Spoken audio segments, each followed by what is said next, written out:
Namaste. Hi, welcome to Jyotish Light, a YouTube channel which aims to create a greater awareness of the ancient astrology science of India called Jyotish.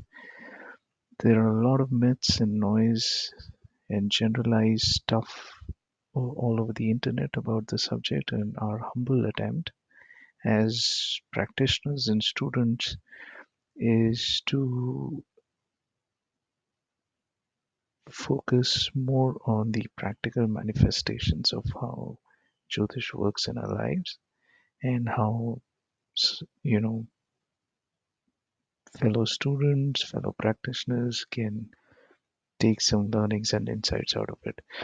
So, in this brand new series of videos, I thought I'll just capture some live examples of charts where sometimes Jyotish can be intuitively simple. You know, um, if you search the internet on Jyotish, you'll find all sorts of theories, counter theories. Sometimes they're just too overwhelming. There's a lot of information, and one really doesn't know how to make a start. And as someone who sees a lot of charts as a part of my study, sometimes it can just get mind numbing. And one of the things that I've noticed about Jyotish is that if one is in a frame of mind to take a step back and just look at the chart the way it is, it starts sometimes speaking to you and insight starts coming to you.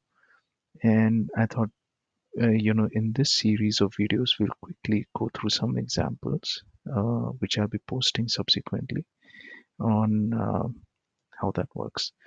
Now, the first example I had was of a quite famous Western astrologer, Jessica Adams.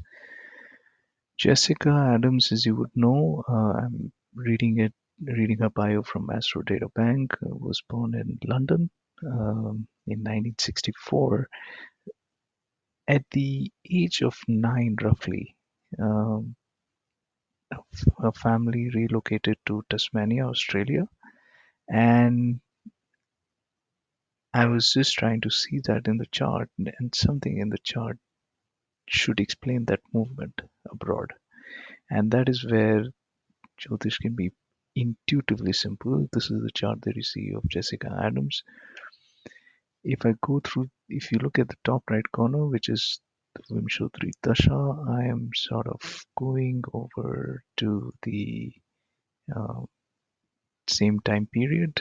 So let's just look at what the bio says. It says um, Adams was born in London, working class Brixton, and was 9 when the family moved to Launceston in Tasmania. And that would roughly put the time frame as 1973. And if you notice, that would have been the Mars major period, and I would say either the Mercury um, or the Saturn minor period, right? And it's pretty. This is where sometimes Jyotish can be breathtakingly simple.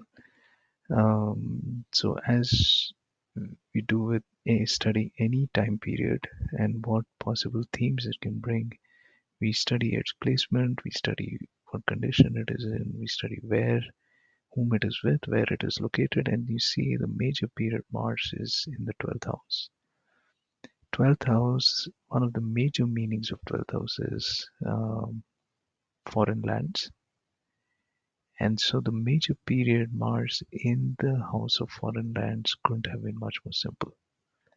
And then just to look at the sub-period which make the event specific, we are talking about either Saturn or Mercury, and in this case, both are eligible because Mercury is the 12th lord ruling the 12th house, and Saturn is a mutual aspect from Mercury. And this is elegant simplicity, like my teacher says. This is intuitively simple. There is no need to get overwhelmed by too much of information that is out there. Just simply looking at where the major period lord is placed, where the sub period lord is placed, what houses do they rule, whom are they sitting with, can sometimes give a lot of indication in terms of some of the themes, some of the life events that can come about in an individual's life. So this was the example for today's video. I hope you enjoyed it. I hope you learned something from it. Please continue to give your feedback to me so that I can make the whole learning process collectively better. And obviously, it's a great source of encouragement for me as well.